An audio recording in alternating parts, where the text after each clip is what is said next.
Kita beralih ke informasi selanjutnya. Organisasi Konservasi Laut Global Oceana apresiasi kinerja Menteri Perikanan dan Kelautan Susi Pujiastuti. Indonesia telah menerapkan data pelacakan kapal agar dapat terbuka di ranah publik. Berdasarkan data dari Organisasi Konservasi Laut Global Oceana, terdapat sekitar sepertiga dari stok ikan dunia yang telah ditangkap secara berlebihan.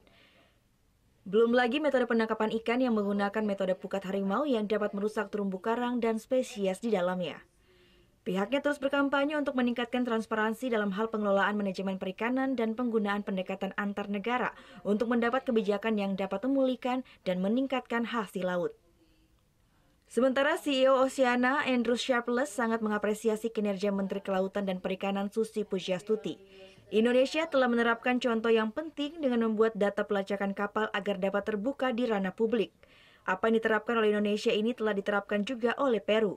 And if there are illegal fishers that come in to the Indonesian Ocean or to any ocean in the world, you can see them on Global Fishing Watch, and then you can get your government to go out and stop them. Selain jumlah hasil laut, saat ini polusi sampah plastik juga menjadi perhatian serius. Diperkirakan ada sekitar 17,6 miliar ton sampah plastik memasuki lautan setiap tahunnya. Surya Sanjaya melaporkan untuk NET. Oh yang beneran? Iya, oke. Tapi gue pernah.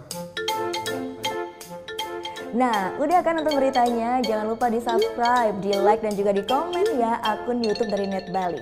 Terima kasih udah subscribe. Yang belum, jangan sampai lupa. Di sebelah sini nih. Mantap,